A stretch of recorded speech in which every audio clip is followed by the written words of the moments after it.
very good afternoon to you.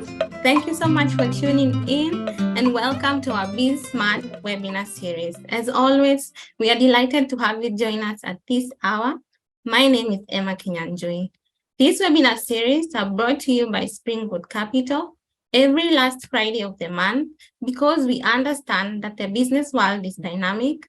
It's ever-changing, hence it's very important for business people to stay up to date with the current trends and continuously acquire new skills to adapt to the emerging changes. Our aim is to educate you and to inspire you so that we can create a wonderful nation full of empowered business people and entrepreneurs.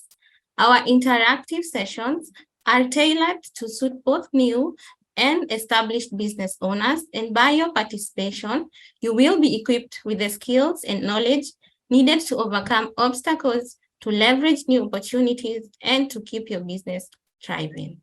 You can access our previous webinars and educational forums on our YouTube channel, Springwood Capital Limited.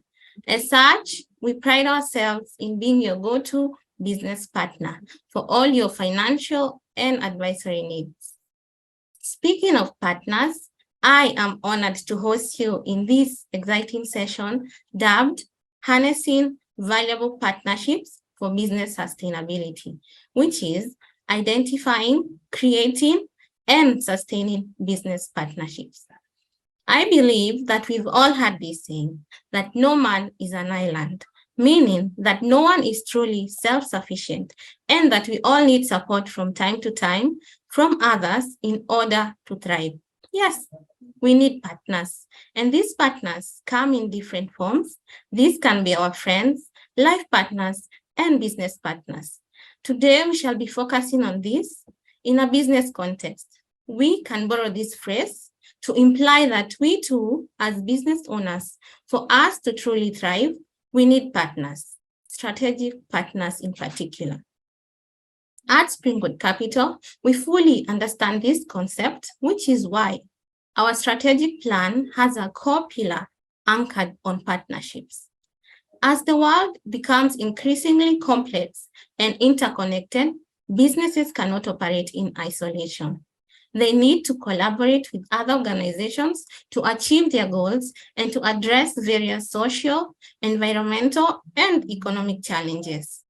Partnerships offer businesses a strategic tool to achieve their goals by leveraging the strengths and resources brought in by the different parties. By working together, businesses can achieve greater success than they would be able to achieve on their own. This begs the questions: how do you identify potential partners? How do you determine whether they are a good fit for your business? How do you navigate successful partnership journeys? What are the common business partnership needs? Join us today as we get to learn how to identify, create, and sustain partnerships. At this juncture, it is my absolute pleasure to introduce to you our speaker of the day, Mr. Edwin Moindi. Mr. Edwin wears several hats. He is an author. He is a life and business coach. He is a startup advisor, an entrepreneur, a farmer, a technology consultant, and an amateur triathlete. Edwin brings in a depth of knowledge from consulting with diverse corporates, both blue chips and startups. Edwin is a builder of communities and businesses. His vision is to empower and transform the lives of one person, one team at a time. He trains and coaches on purpose, habits, team effectiveness, productivity, and strategy. When he is not training, he enjoys traveling and he is an avid reader. Edwin is passionate about empowering the youth, and he is the author of Self and Identity, 9 Conversations That Question, Empower, and Transform for the 21st Century. He is the managing director of Moindi Consulting Limited, a transformational management consulting company that he has run for nearly a decade. He is also the founder of the 10,000 Plus Project, which seeks to take 10,000 needy children to school by 2030. Edwin is well-versed in governance, risk management, change, and project management. He has previously worked with PwC in a regional role covering several East and Western African countries. What a privilege, what an honor it is to have you, Mr. Edwin, talking to us. Over to you. Thank you, Emma, and thank you everyone for making the time this afternoon. It's hot, it's sunny, and I'm hoping for the next 1 hour you will be well engaged as we go through a couple of things that I'd like to share. And if you will allow me, I'd like to share my screen. Welcome, everyone. Really excited to jump and dive right in. What we are going to cover today is crafting valuable business partnerships. And I think one of the things that we need to do is first debunk what this truly means, because you can be in a meeting where people are talking about something and you're nodding your head and you're wondering what are they really talking about. So the first thing that needs to come out is this session seeks to understand how to identify, create, sustain business relationships. And I got this killer quote from somewhere else, because we are living at a time where stories are so important. So the moment you take control of your stories, you take control of your business and your life. And we all know the best stories actually rule the world. And I'll explain that in a bit. So that's our objective. Very simple and clear: identify, create, and sustain business relationships. How does that happen? So our agenda, like I mentioned, is identify, create, and sustain. So here's the first thing that we need to debunk.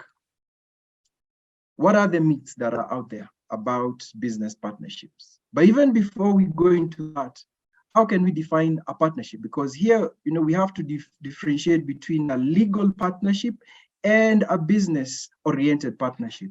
And here, the definition I'd like to share with all of us is that it's a strategic collaboration between two or more firms that help each firm reach its respective business goals. So you may discover this. You meeting another person, you also have your own goals and they also have their own goals, but you come together to achieve a common goal. So that's very important. The other thing that needs to come out very clearly is the element of trust. Zig Ziglar said, if people like you, they will listen to you. But if they trust you, they will do business with you. And that's very important. Have it at the back of your mind as we're going through this particular session. Now, having reached that point, I want us to open up the chat box and consider what are the different myths that we have about partnerships. And I've listed a couple of them that I picked from the internet. So we have things like having a similar skill set is key. Have you ever gotten into a partnership and you're saying, because that person has the same skills as me, I think we can work together? That is a myth. Ideally, which I'm also going to debunk as we go through the presentation. What are the others that you have? Maybe you can share as we go through this. Let me just put, let me try and see how I can see the chat box at the same time as we all engage. Please engage as we are going on. If you have any questions, throw them out at me. Let me also tackle them along the way, because it's very important that we have a very interactive session. I see we are close to 58 on this particular session. So it's very important that we all share, we engage, and collaborate in any way possible. So we have this number of myths that we have there. So partnerships is always a good choice. Is partnering always a good choice? That's a question. It's, you might have invested quite a bit in a partnership and then it doesn't pan out the way you want. Once you join a partnership, you're in it forever. That is not actually the truth. There are certain myths around that. Business partnerships are only for huge businesses, which is a lie, because you or another person, as long as you're running a small business and you know what you're doing, can actually partner and still individually run your businesses. And then there is no competition in business partnerships. Most of the large so-called business partners that come together for particular reasons still compete relevantly. So that is also a myth that needs to be debunked at the back of your mind. So these are a couple of myths that I would want you to consider as you are going through this particular presentation, and probably we'll come back to them. Having captured that, let's jump into the next slide here. And here is where I want to now engage more of us. The first thing that we said is that we need to identify. And you can't identify another person if you don't know yourself. Do you know your business? Have you ever done an elevator pitch for your business? That is a question. How many of us have ever done an elevator speech of 1 minute or 2 minutes in our business? And as that is going on, I'm waiting for comments out there. How many of us have ever done an elevator speech for their businesses? So what I want us to be able to do is this. When you want to explain your business, it's very important to be able to say it concisely so that it's not this thing where you're in a lift, because an elevator pitch is basically you getting into a lift and it goes up or it comes down. And by the time you're out, you've communicated effectively what you do. So for example, there's a lot of jargon that is captured most times when people are talking about their business. So here I have an example where it's jargon, where someone is asked, what do you do? They say, my vision is to become the premium provider of bipedal, lightweight, individual transportation contraptions for urban information age workforce. What he's simply saying is this: he designs and makes urban bicycles that you can easily attach your mobile devices to. Which is easier, the first or the second? The first one, you lose a lot of people. The second, you're likely to be able to engage people in a better way. So it's very important that we are able to do that. And like I said, I want to take a minute or two to ask of our 61 people, participants, who would want to pitch their business. You have literally a lot of people who are willing to listen to you right now. Who would want to pitch their business in a minute? Any takers? Edwin, we have Terence. Yes. Bold Terrace, come on, tell us about your business in a minute or less. I'll actually time you right then. Thank you, Edwin, and it's a pleasure to be with you on this platform. Thank you, Emma, and Springboard Capital in general for having this session. Okay, my name is Terence Were. I am the founder and director of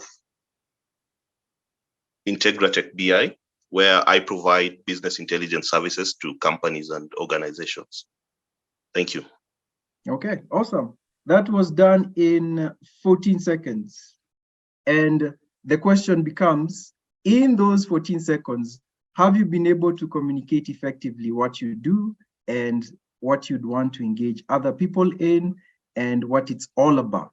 So thank you for sharing that. As we go along, I'll also want to explore what it means to find your own identity in the mix of finding someone who can be a partner for you, because it's very important being able to communicate concisely what you're saying in order for people to be able to come along and buy into what you're doing so that it becomes easier for you to build those partnerships. So that's the first thing that has to come out clearly. Now, I want us to go and delve a little further. Some of the best examples we have is from the environment we are living in. The fact that nature functions quite well, and it has been functioning for those who believe in evolution for millions of years, for those who believe in the Bible for thousands, a couple of thousands of years. So basically, if we look at the kind of relationships that we have within nature, in the ecosystem, they're quite well balanced. And we find that there are two types of relationships, or rather, two types of partnerships that are out there. What we call the obligate and the facultative. Let me explain each. When you look at the obligate, is where one cannot survive without the other. If one dies, the other one dies. So for example, we find that as a human being, you have certain things that are living in you. The moment you die, they die. And possibly, if they die, you also are at risk of dying. So those are things that we need to consider when you're looking at different types of partnerships. The obligate, the facultative, on the other hand, are two coexisting. They are able to sufficiently benefit each other. They can exist by themselves individually, but they're able to also do things together. So like bees and flowers, polar birds and crocodiles. Now, if we go now into the business arena, things that might interest you are stories around, for example, WhatsApp and Facebook. WhatsApp was not able to make money until, to a certain extent, they're able to meld into Facebook. But they're a high value product, and that allowed them to be able to survive and thrive. Same with Instagram. But at the same time, what I would want you to also see,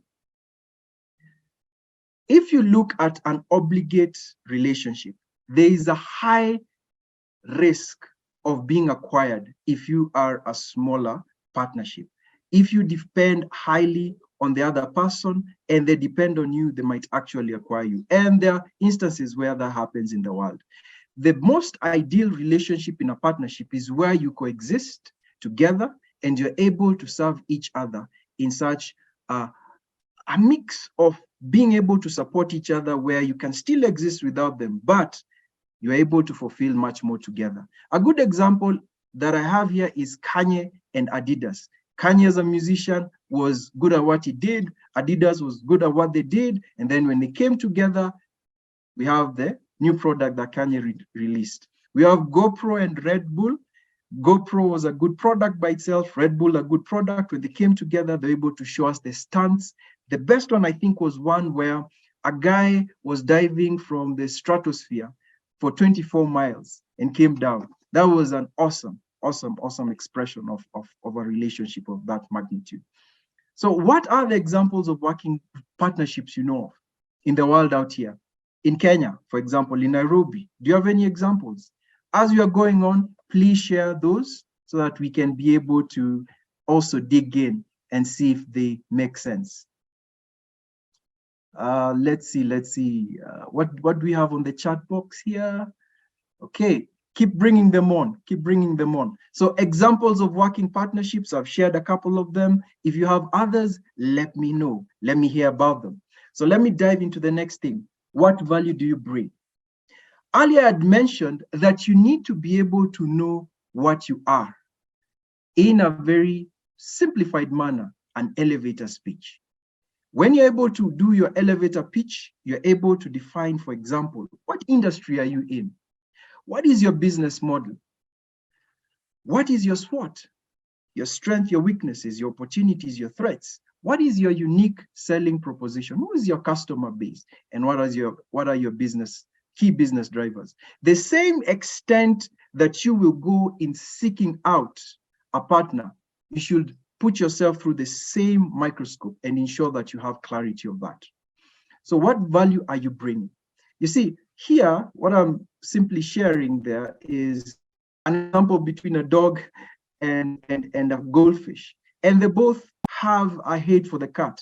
But at the same time, the question for the dog is, what are you bringing in this partnership? So that has to be very clear in your mind, even before you try and go out there. So tangible value, common objective. Do you see the same outcome? Do you have definitions of it? Write them down, validate, modify, discuss, attune, find out exactly what value you bring to the table. Now, just digging in a little deeper in this, how many of us understand the concept of a unique selling proposition? How many of us? Just raise your hand or put in a tick in there so that I can see and be able to know how we look from that perspective. How many of us? Edwin, I see we have raised hand. Okay, there's Caroline Gathuru. Are you asking a question or are you saying you understand a USP? Which one is which? I understand. I am tracking. I understand. Thank you. It's going great. Good stuff. Loving it. Good stuff. Yes. Good stuff. How about everyone else? I am assuming we are more than 64.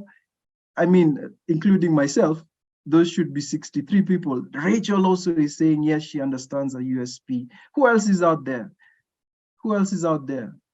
Come on, engage me. Otherwise, I'll be talking to myself here.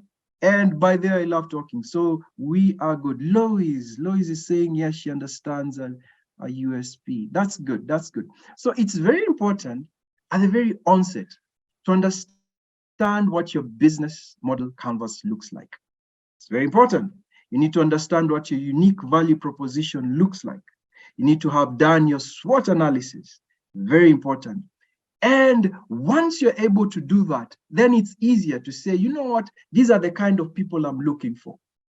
This is the kind of partners I'm looking for. One or many, these are the kind of partners that I'm looking for. But at the end of the day also, you understand that it has to be an equal value exchange. No matter how large or small the other partner is, there has to be an equal value exchange. Like the graphic is sharing with us is there is an equal share of pain and gain at the end of the day, because if it's not an equal value exchange, then what tends to happen is that there's a controlling so-called partner. And at the end of the day, some people will leave because they're not gratified and not happy with that kind of partnership. So what value does your business bring to the partnership you're in? That's a question I'd like to ask, because I'm assuming as you are in business, as you're doing the different things in life, there are partnerships that you're in. So what value are you bringing? Share them in the chat box so that I may be able to also know where we're coming from. Any thoughts on the same? Yes? As we progress on, as they share their ideas, yes, we have some action on the chat box. Mm-hmm. We have Paul, who was giving us his feedback on the elevator pitch. He said, I once spoke in tongues when someone asked me what else I do. He said he was on 7th floor and they were going to 2nd floor. I will never forget. I was embarrassed. Yes. If you know Paul, he's the managing director of Inspired Resource. He's a very good communicator. So, well, I think we all begin from somewhere. I think he's good right now. Yes.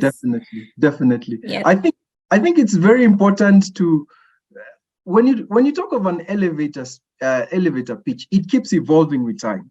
And it gets sweeter and sweeter the more you release it from your tongue. I think it's very important to practice an elevator pitch the same way that we take other things seriously, because every person you meet is a potential buyer of your service, is a potential partner, is a potential door opener for you. So you need to be able to say in less than 30 seconds what you're doing, what you want out of any relationship that comes, and what value you bring to the table. So it's very important to build that into our psyches. And not just that, because sometimes we say an elevator pitch is for the business that you're running. It could also be for you, because you could meet someone potentially who could be a life partner or anything else that is of value. So be of that mind where you're constantly looking at how you can do your elevator pitch much better. And thank you for those comments that are coming, loving them as they come. So when we are able to identify our value, now we move to identifying the potential partners. And like I said earlier, because you have taken yourself through the same reflective process, you have understood which industry you're in. Because if you don't know your industry, my friend, you're in trouble. If you don't know your business model, then how are you making money? If you haven't done your SWOT analysis, where are you then? What is your weakness? Because sometimes you apply yourself to a partner because they have extra strength that you do not have, because your skill sets do not necessarily need to match the partner that you're coming together with. So ideally, what are your strengths? What are your weaknesses? And then you start to find someone who can complement you accordingly based on your analysis of who you are. So those are very important. If you're looking at business drivers, you start to ask yourself, okay, these are the business, how do they make their revenue? What are the prices of their products? What are the different products they have? So you need to do a clear analysis of who this partner is, qualify them, take them through a filter of some sort, where first of all, you have an awareness of who they are, you consider based on the fact that you're looking at very specific items, and then invite them to a conversation around, can we be able to partner together? And it's also important to know that when you're able to introduce yourself to a partner with that preposition, you've already done your background. You've already investigated who they are. So ideally, it's not just anyone off the street who can become your partner. That can be very dangerous. Don't just look for partners from any other person. Be very categorical in terms of what value you want, based on the fact that you're clear about yourself. So that's very important. So what I'm trying to imply here is fit like a glove. You see, when you go into a medical situation, what tends to happen is that when you're sitting there, the medical practitioner wears a glove and it fits because they know what they're about to do. So it has to fit like a glove. And for it to fit like a glove, invest in the process prior. Invest in yourself, be clear about who you are, understand the salient points that I've just mentioned previously, and then ensure that the other person is of similar mind and ability.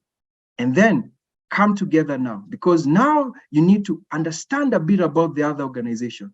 Realize this, that every organization that functions has structures. So you need to ask yourself, in that organization, who's going to be my sponsor? Who's going to push this thing along? Because there are different departments and everyone is doing their rigor on a day-to-day basis. They probably are busy, or it could be an organization of 5 people and they have to meet their targets on a daily basis. So who's the sponsor? Who's going to make sure that the authority is pushed forward, the resources are released? And who's your counterpart? Who's going to take this on as you have? Try to find the alignment with different groups within that organization. And here I'm talking about slightly sizable organizations. And when I'm saying sizable, it could be 5 going upwards, given the fact that most of us are SMEs. But if it's a large organization, be very categorical in finding the sponsor and the counterpart to make sure that this partnership works. Remember, partnerships are about people, individuals. Remember also I mentioned trust. Trust is not between entities, it's between individuals. If I like you, I might just be your friend. But if I trust you, not the organization, you, that will be powerful for you. So understand how many groups are involved. What are the objectives? Because in an organization, there's always the conflicting aspects of this person has this interest, finance has this interest, marketing has this interest. Understand them so that they can support this partnership. Be able to bring this monster together, because sometimes there are many prevailing objectives that people may have. How then do you consolidate it into something that people may be able to say, yes, that's something that I can buy into? That is a common factor. Also understand who's the devil advocate, because for any change, any partnership, there's always someone who is a deterrent, who does not want it to happen. What are the objectives? Because at the end of the day, if you're able to answer those objections, you draw them closer and closer to having this partnership working. The graphic says, there he goes. Now kick his briefcase down and let's get this deal done. Most times you find that in particular deals, there's always someone who doesn't want it to go through. And because of that, what tends to happen is those partnerships that had wonderful, flourishing futures never take off. So it's very important to understand that. Now, once that is done, roles and responsibilities have to be clear. I am using a graphic here that represents a public-private partnership. And it's one of many which you can use. When 2 partners come together, they will agree who takes what responsibility, who does what. That has to be clear. Because if you come together and say, oh, let's partner, then no one takes responsibility. So you have to clarify that. So for example, who's going to take care of clarity of performance? Who's going to go do the marketing? Are we going to have it as a joint venture? Are we going to go out? Who's going to sell? Who's going to take the people out there into the market and do the sales that is required? Who's going to look at these things strategically? Who's going to offer the resources? Who's going to offer the budget? All these things have to be discussed, and to a level of detail that allows you to have clarity to move on. If you haven't had that conversation, then you're preparing yourself for failure, or even that partnership not happening. So fit like a glove. Always remember that. Every time I say fit like a glove, remember that you have to be able to know the organization and where you fit in together, so that this partnership, whatever the outcome is, comes together properly. And then what tends to happen is, once you have this understanding of that is the organization, here is what people are doing, these are the roles and tasks, now you have to build the plan. So you keep discussing, what do we want to do in this particular partnership? What do we want to sell? What do we want? Who do we want to reach? What do we want to achieve? And then you keep modifying the plan, because now you know who's your sponsor, who's your supporter, and you know, each of you knows the resources that you have within your organization that you can use and what you don't have. So it's like two organizations who are very clear on their USP, their SWOT analysis, they know what resources they have and they don't have, and then now they're coming together, trying to build a certain fit. That requires for discussion. And once you have that discussion going, you keep modifying a plan. So you have feedback. You go back to the person who's the sponsor or the executive. They give you feedback if they're willing, because sometimes you might have to advance that plan to a level best before you share it with the executives. But having done that, there's the informal structures within the organization that can feed you the information you need to ensure that the plan is robust, that there is no assumptions, because at the end of the day, you need to destroy all assumptions in your plans, because assumptions are the beginning of major mess-ups. If you go into a market with a product that was termed to be a partnership and there are many assumptions that were based at the beginning, you're preparing yourself for failure. So make sure the facts are right, make sure that the support is right, make sure that the resources is available so that you keep improving that plan. Now, once that happens, the next thing is that you are now building an agreement in principle, which is written down. And that also defines a detailed project plan. You remember earlier I said partnerships do not need to exist forever. There's a timeline. So you can actually say this partnership will last for 5 years, and within those 5 years, this is what we want to achieve, a detailed project plan. And remember, project plans are there to be iterated, continuously improved. And then once that is done, you start the slow journey of going into contracting, the legal dimension. But it's very important that the agreement in principle stands. Detailed project plan stands before you move into what we term as the contract. Having done that, then we move with full enthusiasm.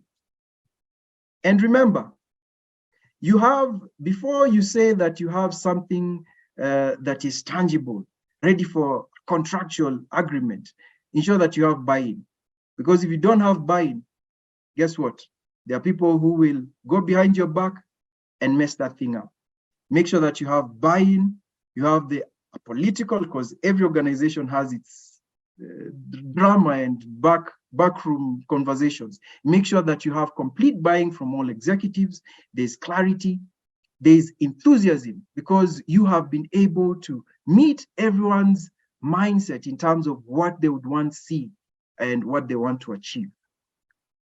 And at the end of it all, because at the end of it all, you want support, you want the human resource, the material resources to ensure that this partnership works. Because a partnership without those two is just something written on paper that can't move. Without a budget, without the human support, without those roles and responsibilities clarified, you'll not be able to achieve much. So that is the basis. Now, once that is done, that MOU, Memorandum of Understanding, becomes something that can be signed off. Remember, a slide before I said there has to be comprehensive agreement with the executives, the people who hold the strings and are able to move the machinery within your organization.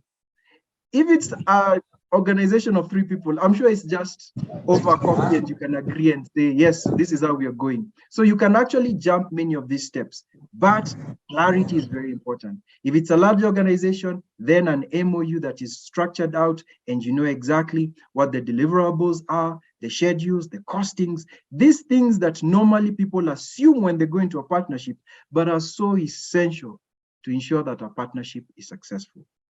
So what are those? How are people getting paid? How do you celebrate people when they get successes? How do you measure success? How do you punish, in quotes? Because also, there are points when a partnership is running and it's not meeting its objective. Then people have to sit down and say, do we go on with this partnership? Is it wasting resources? Is it the best thing that happened to us? Or should we change what we are doing? So those are things that need to be considered, both the positive and the negative. Consider them and hash them out. Once that is done, then you can engage the lawyers. Remember, the lawyers are at the tail end of ensuring that what you have agreed upon, what you've structured out, is now put on paper.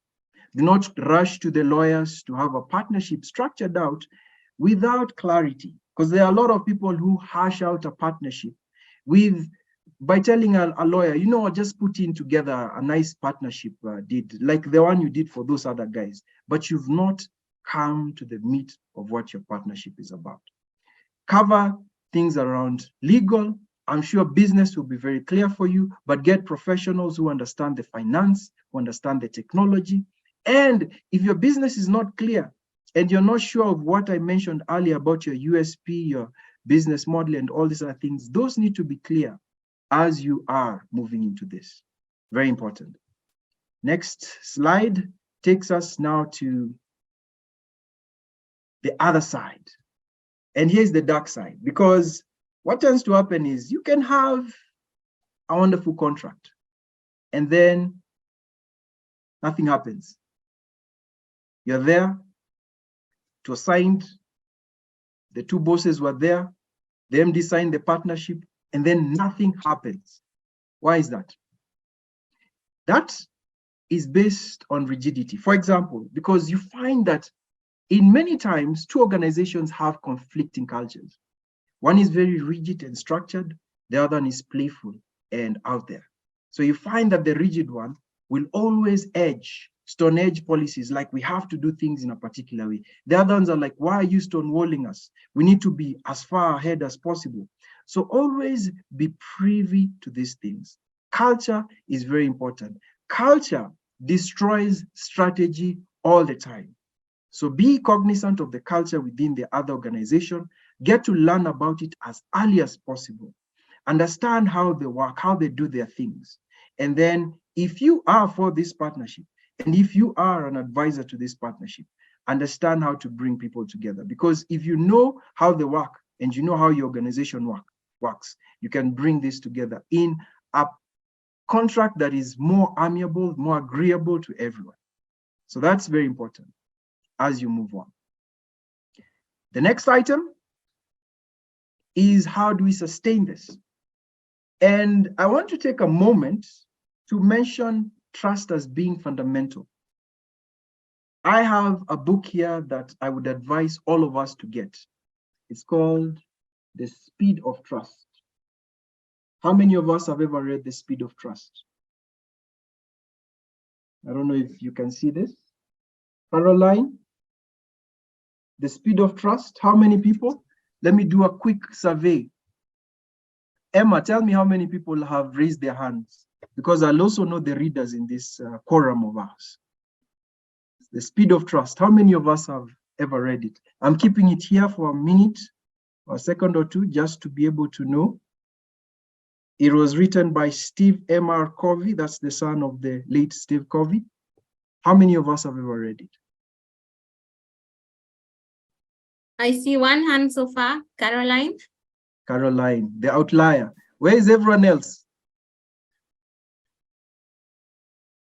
So I am putting this book out here for this long so that you can understand the imperative nature of sustaining a partnership, because you can start any partnership, but how do you sustain it? At the very center of it is trust. Trust allows you to sustain your partnership. And when you read this book, it goes into detail in terms of how to ensure that you're trusted as quickly as you can put in place certain milestones and certain structures within your organization. Because of time, I would have loved to go through this just to show you how sustaining a partnership can be done. But please get the book, grab the book, and it will be very helpful. What I've done is I've condensed a few thoughts here, and I'll use this based on human psychology. All of us need to reward ourselves. Our minds work based on what we term as a habit loop. You're cued in into something, you do something, and then you get a reward.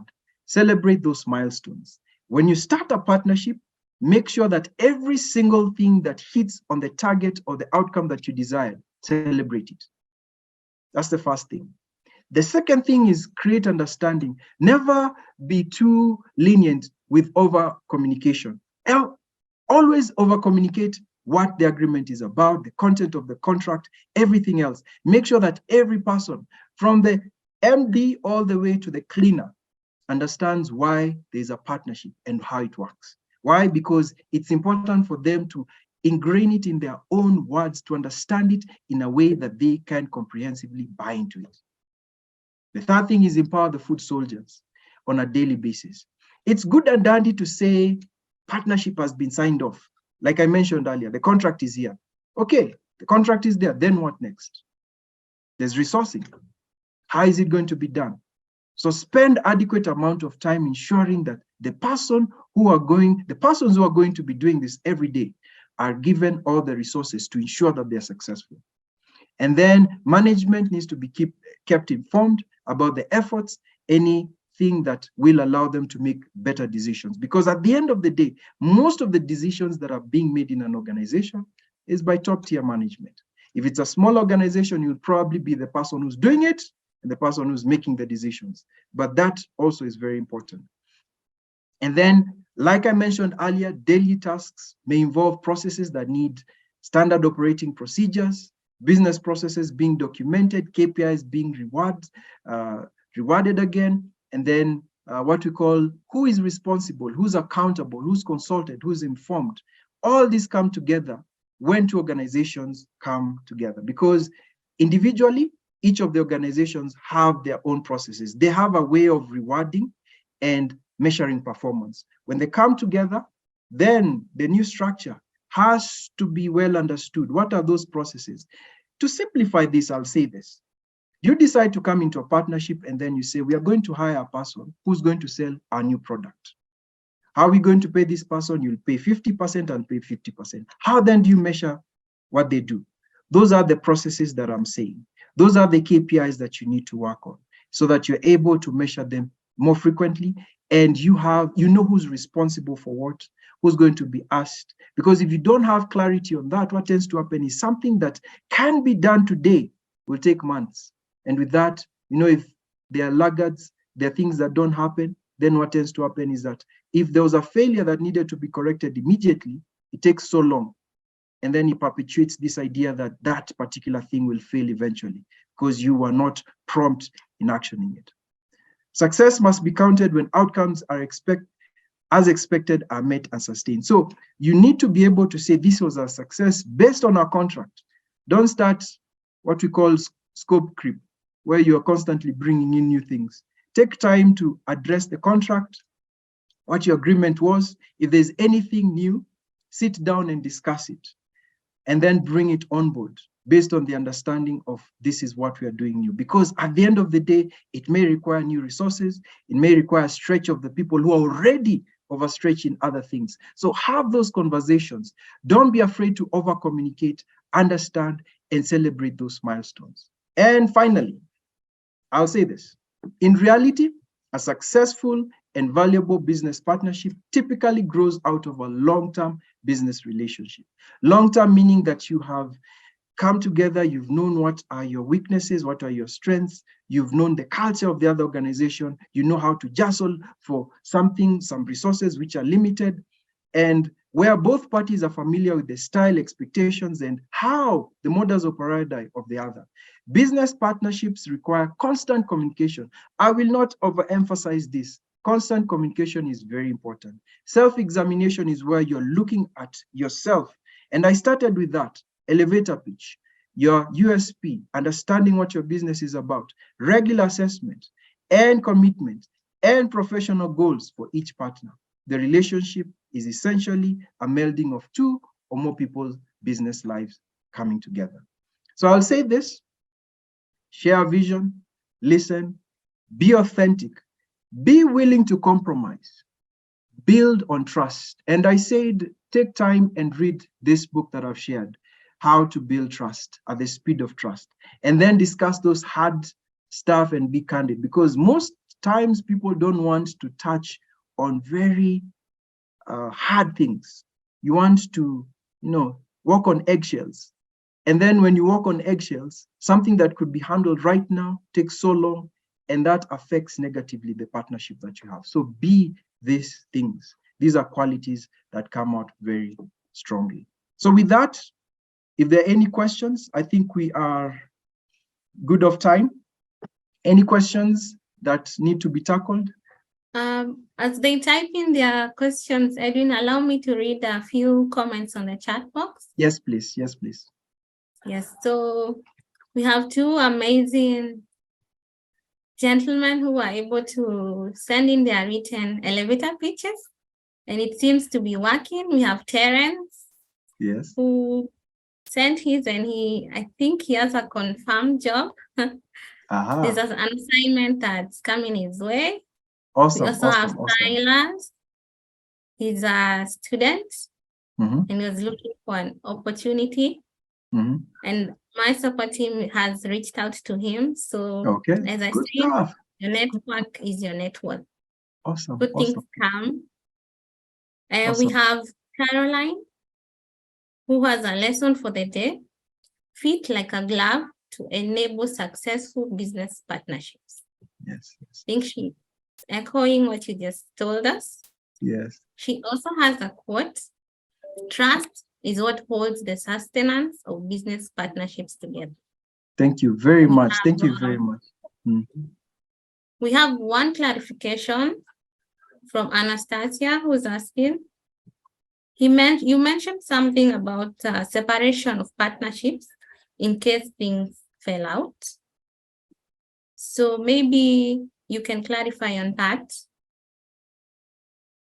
How do you go about the separation of partnerships? Most of the investment that is done is in prior to even having an agreement. The prior investment allows you to know how you can fit like a glove. But if you are in a partnership that does not make sense, the question I have for you is, number one, is it a contractual obligation? Because remember, there is the partnership entity and there is partnership that is based on a contractual agreement that you have. So which one is it? If we have clarity of that, I think also it is very pertinent to know where you stand legally, but at the same time, I think having a conversation with a partner and being able to have those hard conversations, because I mentioned one of the pertinent things in a partnership is having hard conversation. If you're the kind of person who doesn't like to be in a situation where you're provoked, where you are having a hard conversation, I'm telling you, partnerships will be hard. This world will use you. So please take the notes that I've shared with you. Be as candid as possible in knowing yourself first before you put yourself in a situation where you want to engage others. Okay. I'd like to thank you for such a thought-provoking conversation. We could go on and on. Thank you so much. I can see you have shared your contacts. This is how people can find you. So if there's anyone who needs Edwin's assistance, kindly be sure to take note of the contacts that he has just shared. With that, I'd like to remind my viewers that Springboard Capital is a credit-only microfinance that has transformed lives by offering financial services to individuals and businesses for the past decades. Yes, we've been in existence for 10 years. We offer loans that save you money, and we are focused on putting customer convenience at the center of our processes. Our customer experience is unmatched in the market. We believe in building a relationship that goes beyond the traditional financial lending, and results in a more valuable partnership. Kindly share your name and contacts on the WhatsApp link posted on the chat, and we shall engage you on our financial product offerings. You can find us at our branches. We have an office in town at Kagen House, first floor. We're at Pika in Sour House, first floor. And we have our head office at CPA Center along Pika Road. We also have offices in Rongai, Meru, and Kisii. Please visit our socials for any questions that you might have. Thank you so much for tuning in. And until next time, it's goodbye from us. Enjoy the rest of your afternoon.